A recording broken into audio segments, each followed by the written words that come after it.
না, এটা আমার সঙ্গে অনেক আগে, প্রায় 2-3 বছর আগে বোধহয় আবু হায়াত মাহমুদ একটু কথা বলেছিল, কিন্তু গল্প সম্পর্কে, ক্যারেক্টার সম্পর্কে বিস্তারিত কখনো কোনো আলাপ হয় নাই। আর এবার নিউজ টিউজ দেখলাম, তো আমি এতে অবাকও হলাম, কারণ আমার সঙ্গে কোনো রিসেন্ট কোনো আলাপ আলোচনা হয়নি এই বিষয়ে। একটা নিউজ পড়লাম বলতে অনলাইনে, যাতে জানলাম যে না, এই নিউজটাই ফেক নিউজ।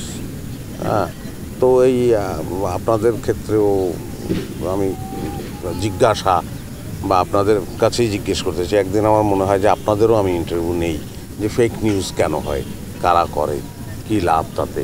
হ্যাঁ, তো এই জিজ্ঞাসাগুলো আমারও আছে।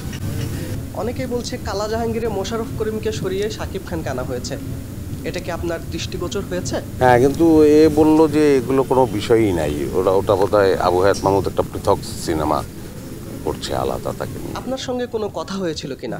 না, আমার সঙ্গে সম্প্রতি কোনো কথা হয় না। পুরোটাই বিভ্রান্তিকর তথ্য। হ্যাঁ, সেটা তো প্রথম আলো নিউজেই পেলাম আমরা। এটা মানে নাই এতে কি, মানে এতে এইরকম নিউজ হলে মানুষ বেশি পড়ে, তাতে কিছু টাকা পয়সা আসে, এরকম ব্যাপার স্যাপার নিশ্চয়ই আছে নাকি?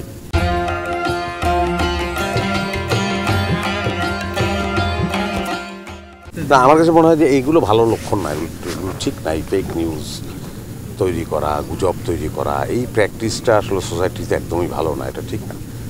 তো সেটা যদি সাংবাদিকদের তরফ থেকেই বা যে তরফ থেকেই হোক না কেন, এটা তো তাদের ভূমিকা তো আরও অসাধারণ হওয়া উচিত সোসাইটির জন্য, তাই না?